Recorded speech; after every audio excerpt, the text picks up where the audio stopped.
Bem-vindas e bem-vindos ao É Apenas Fumaça, onde se fala sobre a sociedade com quem quer falar sobre ela. Eu sou o Ricardo Ribeiro. Eu sou o Tomás Pereira. Hoje temos como convidada a Regina Queiroz, doutorada em Filosofia Política pela Universidade de Lisboa, fez parte do projeto Global Justice and International Terrorism e do projeto EU and Post-National Sovereignty da Universidade Nova de Lisboa. É também professora na Universidade Lusófona, tem feito investigação na área de Ética e Filosofia Política e tem acompanhado o trabalho da JAS, Associação Afrodescendentes. Bem-vinda. Muito obrigada. Boa tarde. O neoliberalismo vê a competição como uma característica central das relações humanas. Redefine os cidadãos como consumidores, cujas escolhas democráticas são melhor exercidas quando podem comprar e vender livremente, num processo que recompensa o mérito e pune a ineficiência. Defende que o mercado traz benefícios por si só, que nunca poderiam ser alcançados através de planeamento e regulação. Tentativas de limitar a competição são tratadas como atentados à liberdade. A taxação e regulação devem ser minimizadas e os serviços públicos privatizados. A organização e lutas sindicais são ilustradas como distorções de mercado que impedem a formação de uma hierarquia natural de vencedores e perdedores. A desigualdade é vista como sendo virtuosa. Uma recompensa para aqueles que geram riqueza, que eventualmente escorrerá para os mais pobres, enriquecendo toda a gente. Esforços para criar uma sociedade mais igualitária são vistos como contraproducentes e moralmente errados. Os mercados asseguram-se que toda a gente tem o que merece. Esqueçamos o desemprego estrutural. Se não tens um trabalho, é porque não empreendeste o suficiente. Esqueçamos os custos elevadíssimos de habitação. Se o teu cartão de crédito atingiu o limite, és um inútil que não se consegue sustentar. Esqueçamos que as nossas crianças não têm onde brincar nas escolas. Se elas ficarem obesas, a culpa é tua. Num mundo dominado pela competição, aqueles que ficam para trás são definidos, inclusivamente por si próprios, como perdedores.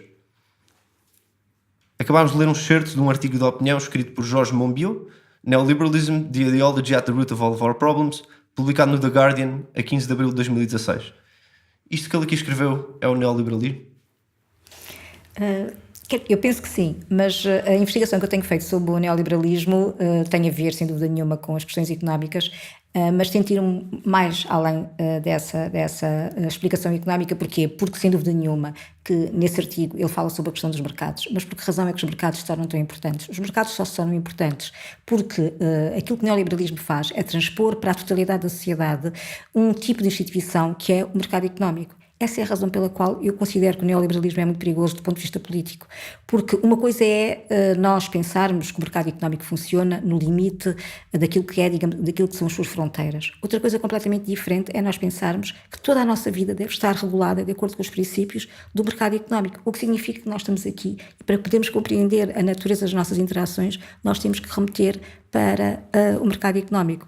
E, portanto, aquilo que eu tentei fazer na minha investigação, e essa investigação teve a ver com o quê? Teve a ver com a presença da Troika em Portugal, quer dizer, porque muitas pessoas sentiram, digamos assim, a presença terrível e catastrófica dessa presença, mas provavelmente não devem ter percebido que muitas das políticas tinham precisamente a ver com a própria racionalidade neoliberal.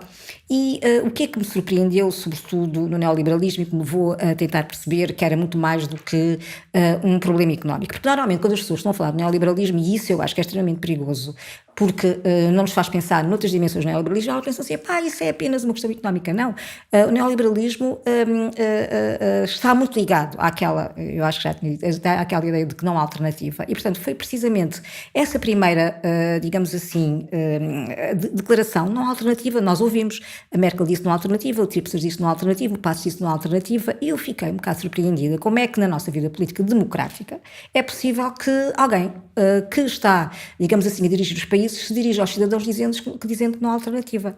E comecei a fazer uma pesquisa e então percebi que já nos anos, digamos assim, na primeira década deste milénio, tinha havido pelo menos 2 artigos, e de onde é que vinham esses artigos? Esses artigos vinham da América Latina, que tinham chamado a atenção para o não há alternativa. E, portanto, a partir daí, a minha pesquisa tentou, de alguma maneira, mostrar, e é isso que eu tenho estado neste momento a fazer, que o neoliberalismo, por definição, não aceita qualquer ideia de alternativa e é um tipo de orientação política que põe em causa a liberdade política. O que é que isso significa?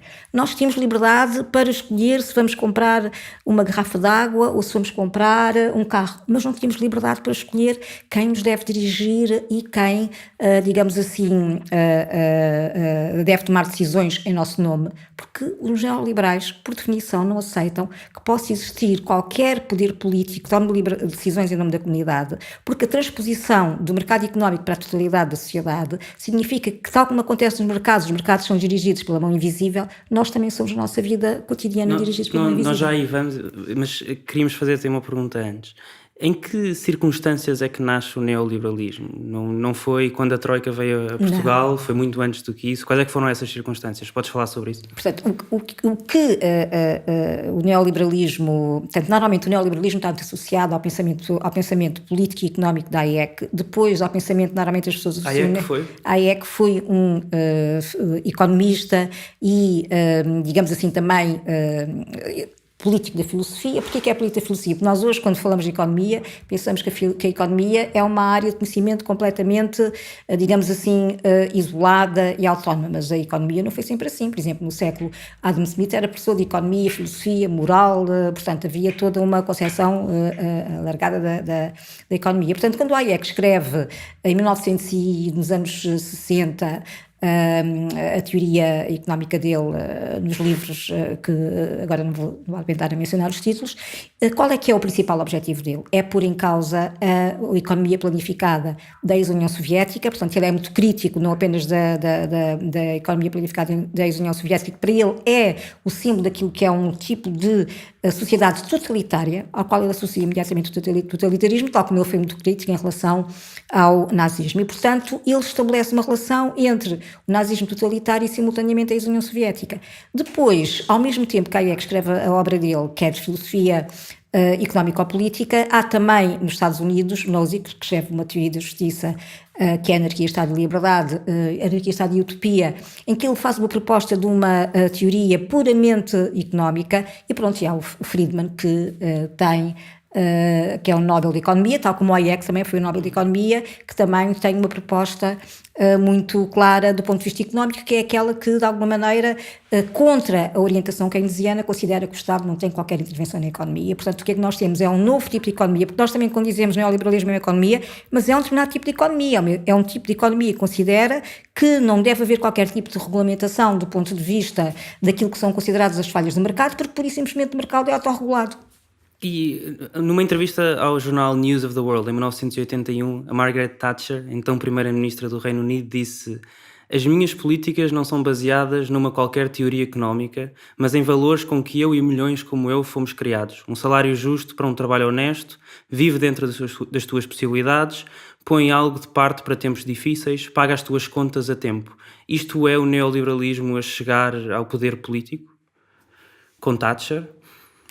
Sem dúvida nenhuma. Portanto, eu não associaria muitas das coisas que ela diz imediatamente àquilo que é a teoria neoliberal, mas o que acontece com a Thatcher, juntamente com o Reagan nos Estados Unidos da América, é precisamente a aplicação do neoliberalismo à vida política. Porquê? Porque nós tivemos a obra da Hayek, tivemos a obra de Nozick e mesmo a de Friedman, mas não houve imediatamente a transformação das sociedades naquilo que são sociedades neoliberais.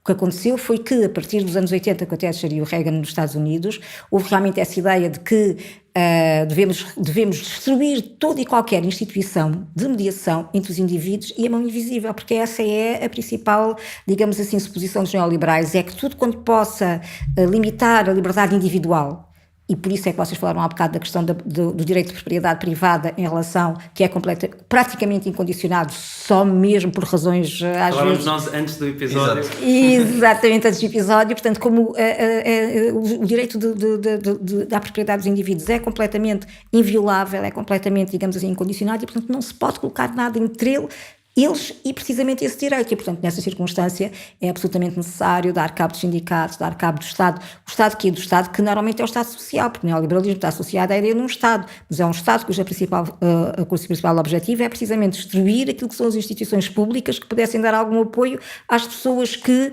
de alguma maneira, precisam desse Estado. Porque agora, voltando para aquilo que o Tomás tinha dito inicialmente, quando disse que as pessoas no mercado económico merecem aquilo que têm, sem dúvida nenhuma que aquilo que os neoliberais dizem, como é uma uma ordem espontânea que lidera a vida das pessoas, não há ninguém que seja responsável pelos resultados que resultam do funcionamento do mercado económico. Já lá iremos também mais aprofundadamente. Queria só fazer-te uma pergunta interessante. Porquê é que o neoliberalismo é neo? Em que é que ele difere do liberalismo clássico? Qual é que é a diferença? O que é que aquele prefixo está lá a fazer? Olha, Tomás, muito obrigada por essa questão, porque essa é realmente, para mim, uma das questões mais importantes. Porquê? E porquê que eu acho que é importante? Porque normalmente as pessoas, quando pensam no neoliberalismo, associam automaticamente o neoliberalismo ao liberalismo. Mas o neoliberalismo, e essa tem sido a base da minha investigação, não é liberal. É neo porquê? Porque, sem dúvida nenhuma, que o neoliberalismo está associado, por exemplo, à ideia da liberdade económica. O liberalismo clássico valoriza bastante a liberdade económica, a liberdade em geral dos indivíduos. Mas o liberalismo clássico, por exemplo, quando nós vamos para as obras de Locke ou mesmo de Kant, para aqueles que são os clássicos do pensamento liberal na tradição ocidental, o que é que nós vemos? Nós vemos muito claramente a defesa, porque há outra, vou agora introduzir agora aqui outro conceito, a defesa digamos assim, de uma comunidade que é regulada por si própria e que essa comunidade, através de um contrato social, se transforma num sujeito que é um sujeito coletivo, que é o povo. E, portanto, normalmente, o que é que nós temos? Nós temos uma Constituição política, onde estão, digamos assim, definidos os direitos fundamentais das pessoas, e essa Constituição política deve limitar o poder político e, simultaneamente, digamos assim, deve limitar o próprio poder político dos governantes. Ora bem, o Locke ainda não pensa muito nisso, mas, por exemplo, quando surge Adam Smith e propõe a teoria económica dele, Adam Smith, para, por exemplo, os marxistas é muito criticado, precisamente porque ele defende o mercado livre, a ideia de que no mercado não devem existir instituições que devam planear a vida dos indivíduos, cada um tenta maximizar aquilo que é a soma da sua utilidade.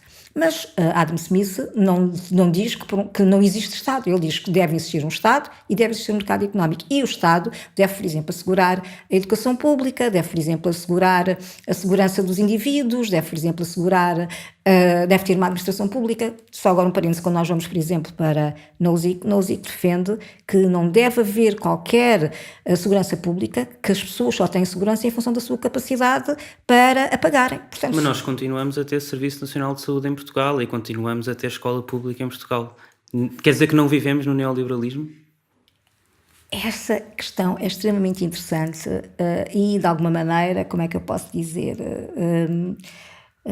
atesta um bocado da minha, não digo depressão, porque eu isso não vou ficar, mas a minha tristeza. É porque, sem dúvida nenhuma, que nós não vivemos, e isso é muito importante, e até é bom que assim seja, nós não vivemos em sociedades neoliberais perfeitas, porque se nós vivêssemos numa sociedade neoliberal perfeita, o que é que nós não teríamos?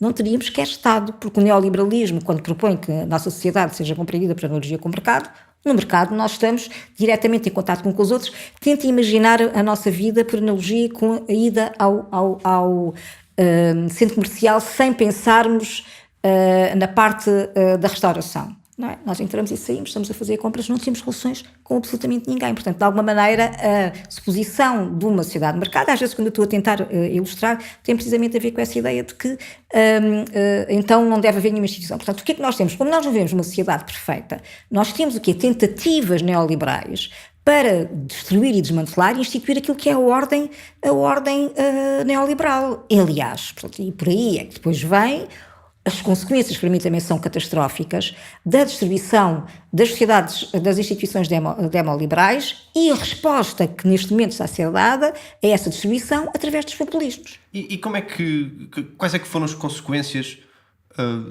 deste consenso neoliberal durante as últimas décadas para a vida das pessoas?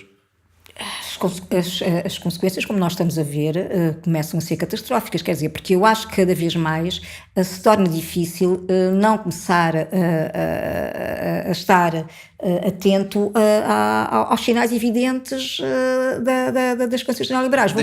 Deixa-me só citar, desculpa, um estudo da OCDE de 2015, The Gap Between the Rich and the Poor. Nesse estudo lê-se: a desigualdade na distribuição de rendimentos está a crescer. Há 25 anos, o rendimento disponível médio dos 10% mais ricos em países da OCDE era cerca de 7 vezes superior ao dos 10% mais pobres. Hoje é cerca de 9 vezes e meia, o que representa um aumento de 35% na diferença de rendimentos.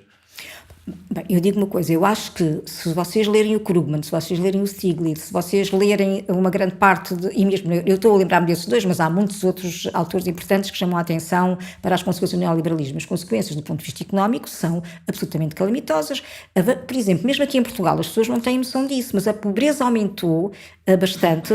Neste momento estamos com cerca de 25% de pobreza e sem as prestações sociais estaria em 40 e tal por cento. Eu não tenho aqui exatamente os dados, mas sem dúvida nenhuma que um dos principais problemas do neoliberalismo foi ter aumentado o hiato entre os pobres e os ricos e, sobretudo, digamos assim,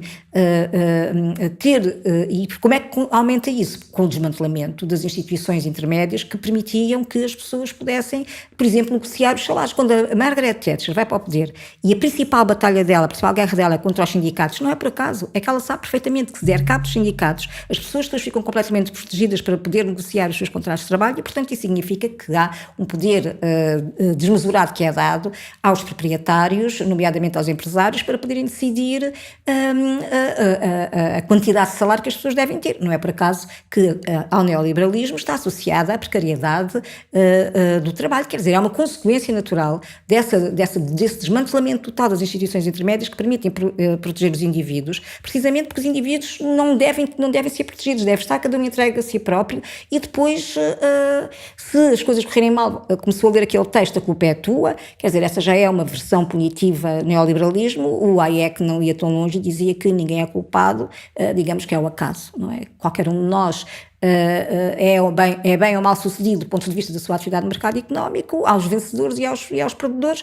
Os vencedores não merecem, os perdedores também não merecem, mas o que é um facto é que resulta daquilo que ele chama a cataláxia e não há nada a fazer nessas circunstâncias. Portanto, é, digamos, a fatalidade total. Por isso é que se diz que não há alternativa. É que a razão pela qual eu acho que as pessoas devem dar mais peso a essa ideia de não há alternativa, que acompanha sempre todas as medidas neoliberais, no Peru com Fujimori, nos anos 90 com o Collor de Mello, o Menem na Argentina, aqui em Portugal, é precisamente porque não pode haver alternativa aos ditames da mão invisível. E como é que nós passamos de Thatcher, Reagan, 1980 até o século XXI a ver o não há alternativa? Como é que existiu essa passagem? Como é que se explica a passagem até este consenso de que na política ocidental o neoliberalismo existe e ponto?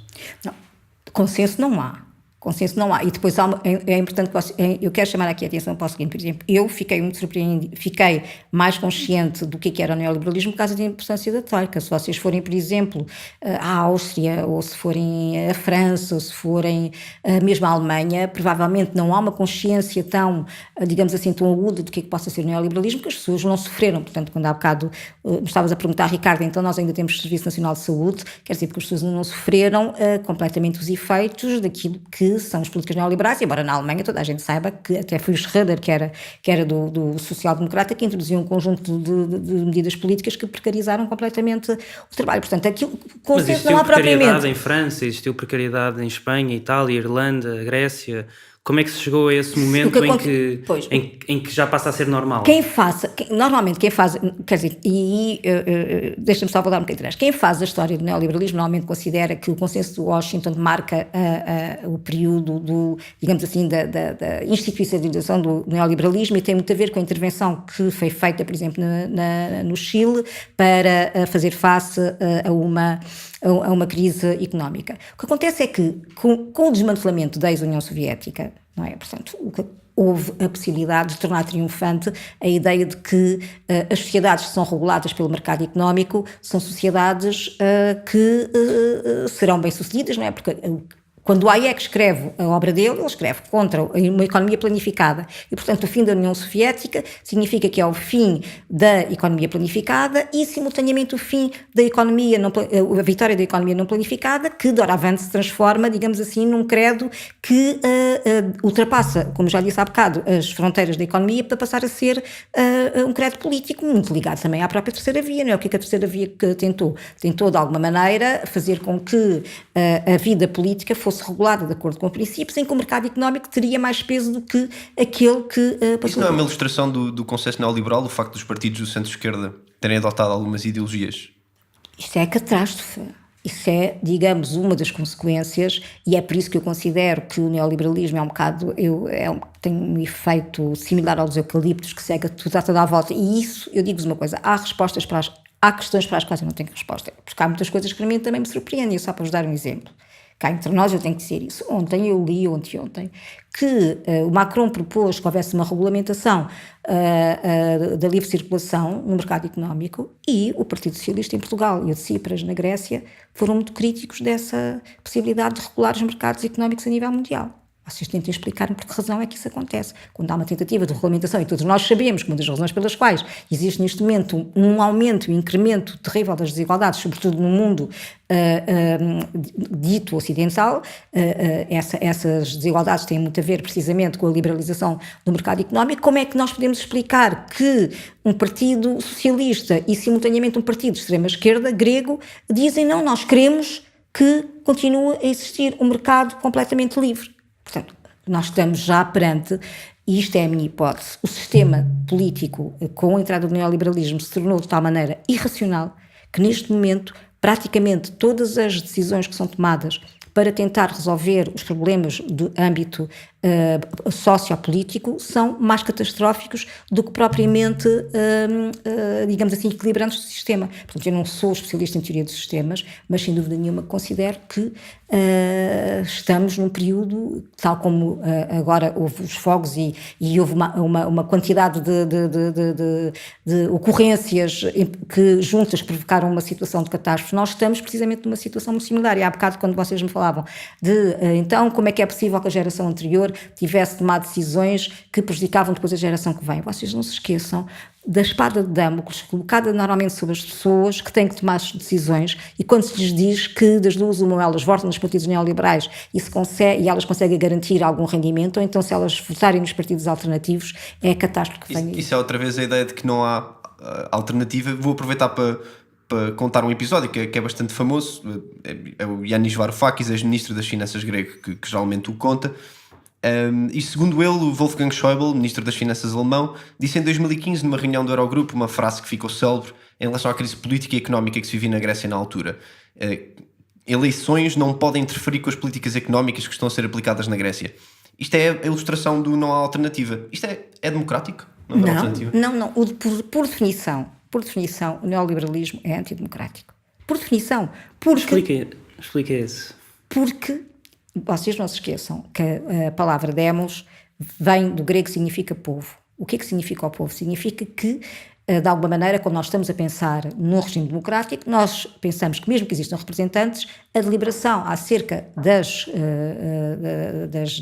soluções para os problemas que a comunidade vive só resultam daquilo que é a vontade dos cidadãos organizados em partidos políticos, e normalmente o que é que se considera quando existe um poder democrático? Esse poder, desde a Grécia Antiga, está muito associado à regra da maioria. Portanto, não podendo haver um regime, uma deliberação unânime, a maioria tem a possibilidade de deliberar. O exemplo que o Tomás me acabou de dar, para mim, é dos mais, digamos assim, sintomáticos da loucura neoliberal. Porque se vocês forem ver, isto eu escrevi, já foi publicado, e agora estou a escrever outras coisas que espero que também sejam publicadas. A Grécia tem neste momento um regime que é o Syriza que está a governar. Já foi governada pela Nova Democracia, foi governada pelo Partido Socialista, que desapareceu o PASOK, sempre com o mesmo programa. Os gregos disseram, nós não queremos austeridade, e neste momento eles têm um programa de austeridade, já se vai no terceiro programa de austeridade extremamente poderoso. Portanto, não há qualquer hipótese, do ponto de vista de uma orientação neoliberal, dar a palavra ao povo, porque isso significa estar a aceitar que o povo possa competir, e agora aqui para utilizar a linguagem dos neoliberais, com a ordem espontânea. Não há possibilidade de alguma instância coletiva. Aliás, os neoliberais são muito claros. Há um outro que eu não citei, que é o Buchanan, nunca sei como é que se diz, que é também um prémio Nobel norte-americano. Eles já foram os 3 Nobels, o Friedman, o Hayek e esse. E ele diz mesmo que a noção de general, portanto, de vontade geral, que está muito ligada à noção de povo, e depois agora não vou entrar aqui em questões técnicas, mas tem a ver com a interpretação russoniana do contrato social, e normalmente quando se quer considerar que uma ordem política é despótica, remete-se sempre para Rousseau. Portanto, ele diz que a vontade geral é uma suposição mística, é uma ideia mística. Portanto, a ideia de que existe um povo, a ideia de que existe um Estado, a ideia de que existe uma coletividade é uma ideia mística, e portanto Eu não vou agora aqui tentar apresentar os argumentos nem a favor nem contra aquilo que ele está a defender, mas o que eles consideram os neoliberais é que não há povo, não há. Isso é a perda de soberania dos povos? Exatamente. A perda de soberania, porquê? Porque na tradição liberal, voltando atrás, na tradição liberal os povos são o soberano último, ou seja, são quem toma as decisões últimas em relação àquilo que é a sua comunidade. E, portanto, para os neoliberais não há qualquer hipótese. E por isso é que o Schäuble diz: o povo grego não tem mais legitimidade do que aquilo que nós queremos, porque nós somos quem?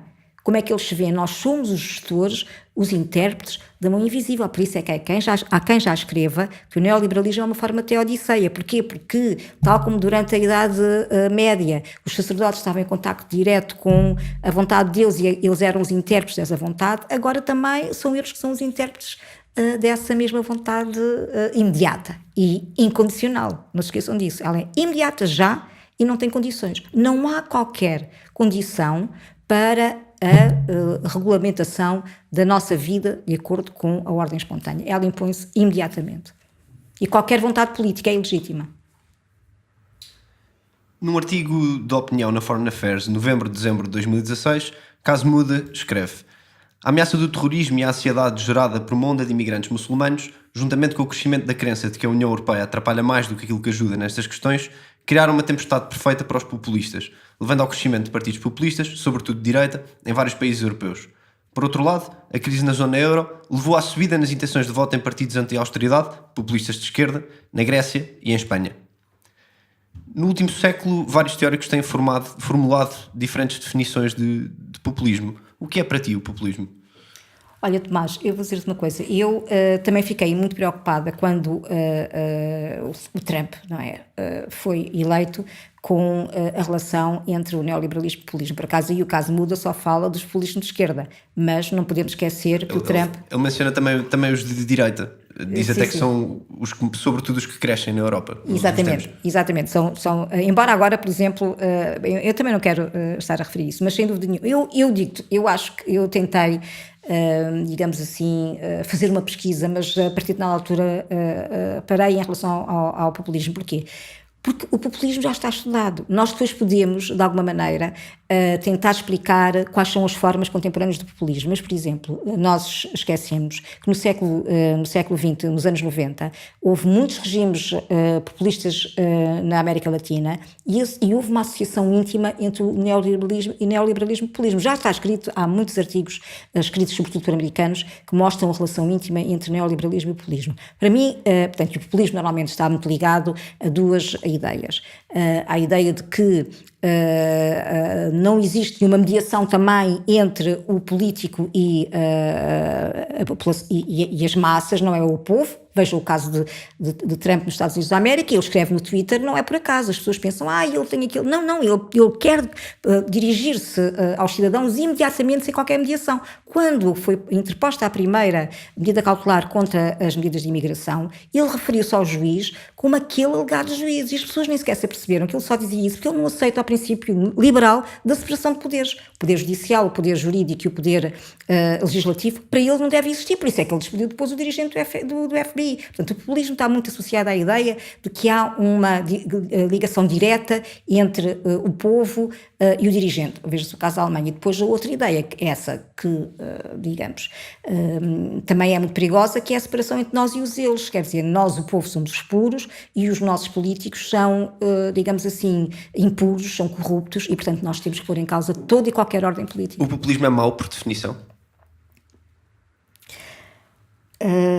Tomás, eu disse há bocado que eu não iria responder a muitas coisas sobre populismo, porque isto é assim, eu estou habituada, pela minha formação, a só falar daquilo que resultou de muitas horas de investigação. Eu não penso que tenha conhecimento suficiente, não fiz investigação suficiente sobre o populismo para poder dizer que ele é mau.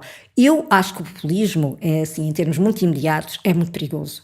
É perigoso porquê? Porque não respeita as instituições intermédias, não respeita o princípio da representatividade e delega todo o poder numa pessoa que quer, de uma maneira absolutamente incondicionada e, digamos assim, arbitrária, impor aquilo que é a sua vontade. E nós já tivemos muitos a governos populistas. Só que essa foi, aliás, eu nos artigos que eu publiquei e em que eu falo exatamente de neoliberalismo, eu digo o neoliberalismo só pode suscitar populistas. Porquê? Porque como eles desmantelam todas as instituições intermédias e depois não dão respostas aos problemas das pessoas. O neoliberal não é capaz de dar respostas aos problemas agregados da sociedade, porque a sociedade não existe, os problemas sociais não existem. Eles dizem mesmo isso. O Nozick diz isso, a Thatcher dizia que não havia sociedade. Portanto, eles não dão qualquer resposta aos problemas sociais. E depois, o que é que acontece? Quando ainda por cima nós estamos, a maior parte dos políticos estão capturados pela racionalidade neoliberal, o que é que acontece? Acontece que aquilo que nós vimos nos Estados Unidos da América, que aqueles cidadãos todos do Rust Belt estavam entregues a eles próprios, mas houve alguém que os ouviu. Quem foi que os ouviu? Foi o Trump, não é? E, portanto, eu acho que o populismo está muito ligado ao neoliberalismo, precisamente porque eles não tomam em consideração os interesses das pessoas. E por isso eu considero que o populismo é sempre perigoso, porque o populismo é antidemocrático.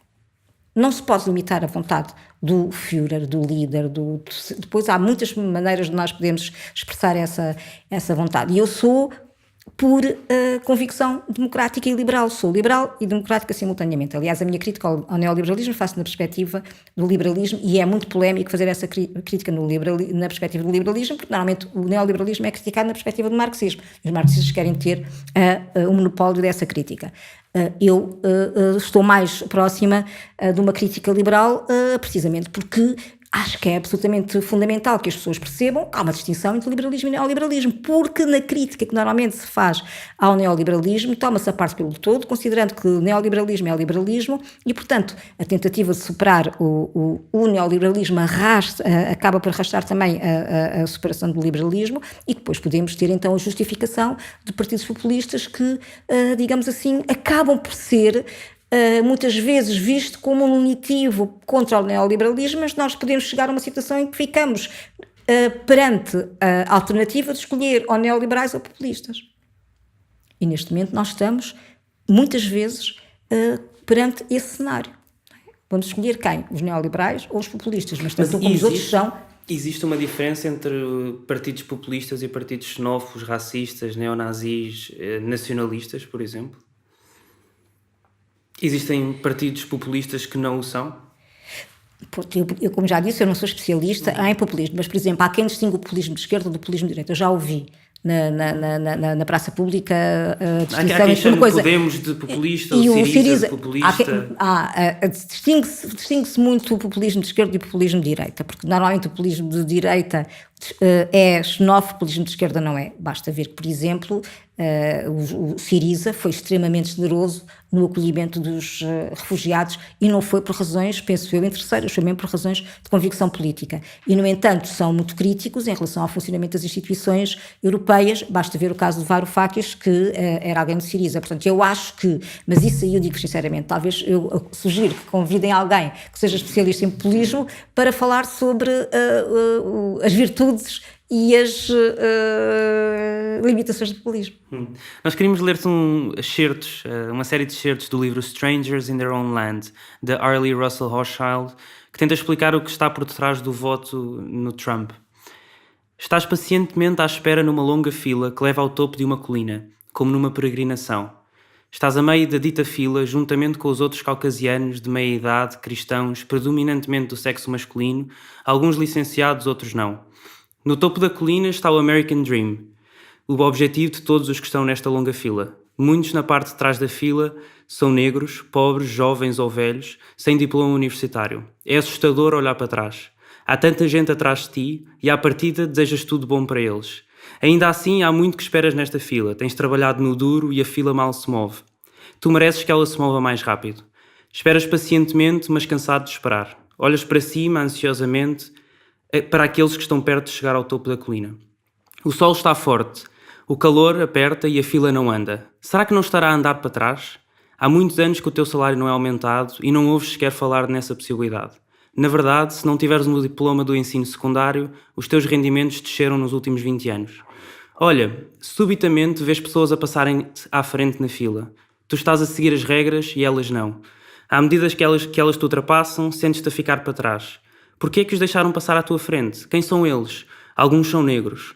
Através de políticas de cota promovidas pelo governo, está-lhes a ser dada preferência para lugares em faculdades, estágios, empregos, subsídios e almoços de borla. Mulheres, imigrantes, refugiados, trabalhadores no setor público, onde é que isto acaba? Na luta de classe silenciosa, ilustrada através desta cansativa e enervante espera pelo American Dream, vai-se desenvolvendo o ódio aos que ultrapassam na fila e aos que permitem que isso aconteça, o governo. Na tua opinião, é isto que se está a passar por trás do voto em Le Pen, Trump? Isto que é que essa situação é imensa e tem Esta ideia de muitas... A alegoria da fila. Esta ideia de que estás numa fila durante décadas e que alguém passa à tua frente e que, portanto, por causa disso, queres fazer com que o governo que deixou essas pessoas passar à frente saia do poder. Eu acho que o problema aqui não é tanto o facto de haver pessoas que passam à frente.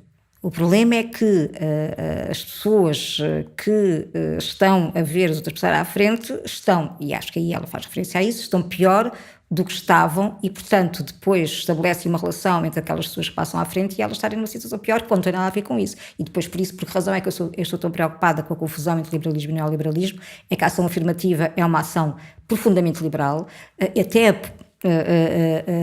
digamos assim, podemos pensar que tenta retificar injustiças antigas em relação, não apenas em relação à situação dos negros, em relação à situação das mulheres, em relação a situações de discriminação, não é que se não existe, e não é só isso, são situações de discriminação que depois invadem a sociedade, não é? Porque nós não podemos esquecer que, por exemplo, nos anos 40, qualquer pessoa que fosse negra não tinha qualquer acesso ao trabalho, mesmo que, digamos assim, já estivesse instituído na lei que não havia, que não era legítima a discriminação racial, as pessoas não tinham porque as empresas não contratavam as pessoas e, portanto, só se as pessoas, digamos assim, só se houvesse cotas é que seria possível que elas tivessem entrado. Portanto, o que é que as pessoas associam? As pessoas associam.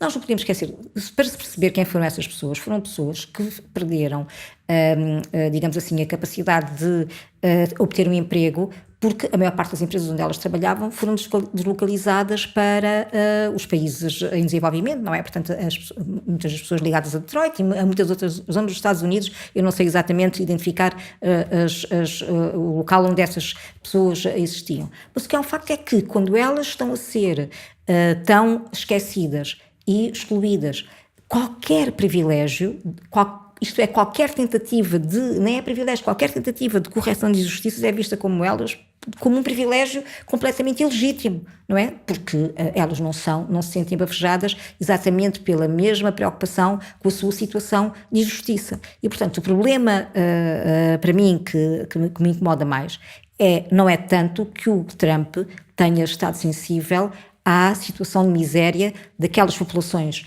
brancas, porque nos Estados Unidos também é preciso perceber uma coisa, é que, sem dúvida nenhuma, até por razões de natureza política, sempre se pensou que os brancos não pudessem ser excluídos, o que é também uma ideia completamente disparatada, porque como nós vimos agora com a eleição do Trump, que acabou de ver confirmada em mais 2 estados a eleição dele, houve muitos brancos nos Estados Unidos da América que ficaram completamente excluídos. Só que, isso agora ultrapassa também o âmbito daquilo que eu posso dizer aqui, há uma sobreposição de questões de natureza racial com questões de natureza económica, mas sobretudo o facto de os democratas, e isso já está estudado também no neoliberalismo, o que acontece é que essa, digamos assim, transformação da economia na principal,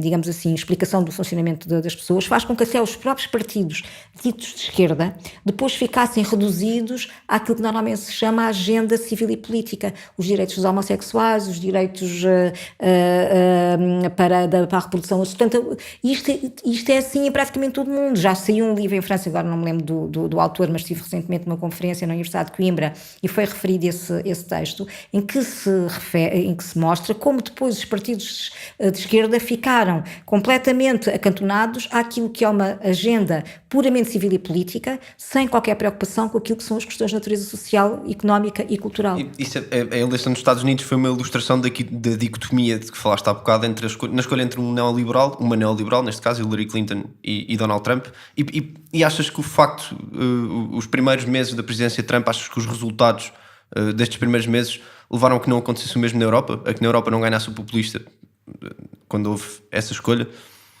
Achas que desmotivou os eleitores europeus? Tomás, eu sei, já percebi que tu gostas mesmo do populismo, mas quer dizer, mas eu também penso uma coisa, eu sei que talvez não seja a pessoa mais indicada, mas eu tenho uma grande dificuldade em falar daquilo que não sei, não é? E, por exemplo, a razão a motivação dos eleitores na Europa, eu acho que os eleitores na Europa, mas isso tem muito a ver com a opinião, não tem a ver com saber da minha parte, não é? Porque eu não posso de alguma maneira certificar isso que estou a dizer pela investigação Nós que fiz. queremos a tua opinião. Exatamente. Não, a minha opinião é que acho que apesar de todos os europeus são diferentes, e acho que mais do que o que aconteceu nos Estados Unidos, eu acho que o que está a acontecer em Inglaterra está a ser fez soar as campainhas, não apenas para os cidadãos, mas também para os dirigentes europeus. Se nós formos ver bem, por exemplo, não é preciso ir muito longe, mas em relação a Portugal, uma série de, digamos assim, aberturas que foram dadas ao governo português têm muito a ver, precisamente, com o facto de os ditos neoliberais perceberem que não podem esticar demasiado a corda, porque já viram as consequências na Grã-Bretanha. Eu digo-vos uma coisa, eu não sei se vocês têm essa noção, eu por acaso agora estou até a ver se consigo distanciar-me um bocado, e também não tenho havido tanto, mas vocês não se lembram das declarações do Schäuble? É que ainda por cima os neoliberais têm uma característica, eles fazem declarações ameaçadoras. Portugal vai ter mais um resgate.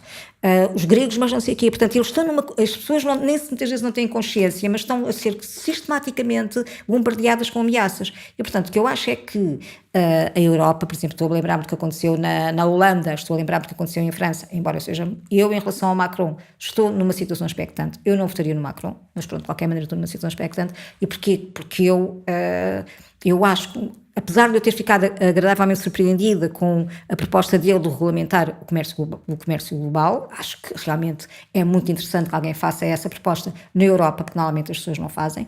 O que é um facto é que, o que me parece, é que, sem dúvida nenhuma, que há consciência dos riscos do populismo, mas também tem havido uma tentativa de diminuir a pressão sobre as pessoas em termos daquilo que é a ordem não só neoliberal, mas ordoliberal, porque nós esquecemos que os alemães são ordoliberais por convicção, e então a partir da... O que é que isso quer dizer? Quer dizer que o próprio neoliberalismo é posterior ao ordoliberalismo. O que é que o ordoliberalismo propõe? O ordoliberalismo propõe um Estado forte para criar as condições para que o mercado económico, digamos assim, se torne bem sucedido. Num tweet a 6 de junho, a Theresa May, primeira-ministra do Reino Unido, escreveu: "Sou clara, se os direitos humanos se colocarem à frente da forma como abordamos o extremismo e o terrorismo, nós vamos alterar essas leis para manter o povo britânico seguro." Também isto é o ordoliberalismo? Ordoliberalismo, portanto, os ordoliberais estão mais ligados, sobretudo, à Alemanha, ou seja, nós temos neste momento a Europa que temos, porque o Schäuble e a Merkel é uma situação um bocado diferente. Ela vem desde a União Soviética, desde a RDA, não tem a menor noção do que é uma democracia liberal. Eu acho que ela é uma péssima dirigente, mas pronto, há quem considere que ela agora está a fazer um caminho de maior democraticidade do ponto de vista institucional, mas parece-me que... Mas agora a Theresa May... Mas dizer que os direitos humanos poderiam ser rasgados há 10 anos atrás era impensável para alguém do mainstream político, não era? Ainda bem, Ricardo, me colocas essa questão. Isto é uma parte da minha investigação, embora ainda não esteja completamente estruturada. Uma das consequências da ordem neoliberal é que nós podemos dizer tudo e o nosso contrário, porque nós deixamos de ter princípios públicos de limitação das declarações públicas. Deixamos de ter, ou seja, e isso é que é grave. Se vocês forem ler o que Hannah Arendt diz sobre a emergência do nacionalsocialismo e depois do conflito que se flagrou na Europa antes da Segunda Guerra Mundial, que foi a Segunda Guerra Mundial, ela diz que um dos principais problemas tinha a ver precisamente com a degradação moral. Eu não gosto muito da palavra moral, porque normalmente quando nós pensamos em moral associamos logo a moralina. Mas a moral tem a ver com o quê? Com a existência de um conjunto de princípios que nós consideramos que devem regular a nossa vida, que não estão escritos na lei, mas que, digamos assim, permitem que vivamos em conjunto, que vivamos bem. Por exemplo, quando aquele deputado disse na União Europeia que as mulheres eram mais estúpidas porque eram mais pequenas e porque eram não sei o quê, quer dizer, aquilo levantou um clamor, e é bom. Eu acho que é ótimo ter levantado no clamor, porque significa que, apesar de tudo, nós ainda consideramos que há coisas que não podem ser ditas sem consequências. Quando a MEI diz uma coisa dessas, para ganhar umas eleições, eu sinceramente, ainda bem que vocês me colocam a questão, a única coisa que eu posso dizer é que grau de, digamos assim, miséria política, para não quero falar aqui na miséria política, nós chegamos para uma conservadora inglesa, ligada à tradição indubitavelmente liberal, àquilo que eram os direitos cívicos, o direito à liberdade, o direito à propriedade. Portanto, ela estava a dizer que rasgaria isso tudo. Quer dizer, nós estamos já na situação daquilo que normalmente também se associa ao neoliberalismo, que é o vale tudo, ou seja, ao nihilismo. O grande problema do neoliberalismo é que parece que está a cumprir a profecia nietzschiana de que nós iríamos viver nos próximos 400 anos uma situação de nihilismo. E no nihilismo o que é? Vale tudo e nós podemos dizer tudo e o nosso contrário. Como é que é possível que o Trump possa ter sido eleito depois de ter dito o que disse em relação às mulheres? E o que eu penso às pessoas é, pensem agora na situação das pessoas que acham que é absolutamente indiferente aquilo que ele diz, porque para elas o que é mais importante é que ele resolva os problemas sociais e económicos. Portanto, o grau de miséria económica, social, política, cultural em que estão as pessoas, para quem é indiferente que um homem profira as maiores enormidades do ponto de vista cultural. Quer dizer, eu acho que as pessoas olham para o Trump, e eu estou sempre a dizer, estão a olhar para a árvore que esconde a floresta. A mim não me interessa, eu, sem dúvida nenhuma, que eu acho que o Trump é uma pessoa extremamente perigosa, mas a mim o que me interessa perceber é o que leva ao Trump e, sobretudo, como é que há pessoas que neste momento podem considerar que votar naquela pessoa significa resolver os seus problemas. Isso só pode ter a ver com o grau de miséria que elas foram submetidas. E como eu não sou neoliberal, que acha que cada um merece aquilo que tem e não há nenhuma, digamos assim, responsabilidade coletiva nem pública em relação às pessoas, eu acho que aquelas pessoas estão naquela situação por responsabilidade pública, por responsabilidade política, desprezo total em relação àquilo que são as necessidades das populações. Mas isso faz parte do neoliberalismo. E, portanto, a possibilidade de reconstituir aquilo que é uma ordem não neoliberal vai passar por provavelmente deixar de considerar que aquelas pessoas são xenófobas, que eu achei que a Hillary tinha sido extremamente infeliz quando se dirigiu aos apoiantes do Trump como xenófobos, sem dúvida nenhuma que eles são. Mas mais do que xenófobos, são pessoas que estão numa grande carência, numa grande necessidade. Não todos, evidentemente. O Trump não ganhou apenas com as pessoas que estão numa situação de miséria. O Trump ganhou com os republicanos convictos, ganhou com os Tea Party, e muitos desses são completamente prósperos, é por razões ideológicas. Agora, ele fez um cálculo muito inteligente, e isso é que é assustador, que ele percebeu, ele disse mesmo, a única hipótese que nós temos dos conservadores ganharem é agora, e vamos ganhar com aquelas pessoas que estão neste momento completamente esquecidas e que não têm existência, e que se a Hillary tivesse ganho, continuavam a ser esquecidas. Este foi mais um episódio do É Apenas Fumaça, onde se fala sobre a sociedade com quem quer falar sobre ela. Obrigado, Regina Queiroz, doutorada em Filosofia Política pela Universidade de Lisboa. O É Apenas Fumaça é produzido por Bernardo Afonso, Frederico Raposo, Maria Almeida, Pedro Zuzarte, Pedro Cardoso, Pedro Santos, Ricardo Ribeiro e por mim, Tomás Pereira. A música é dos Lotus Fever. Ouçam mais episódios em apenasfumaca.pt ou no iTunes, SoundCloud, YouTube, SAP24, Comunidade Cultura e Arte, na RUM, Rádio Universitária do Minho e também noutras aplicações de podcasts. Até já!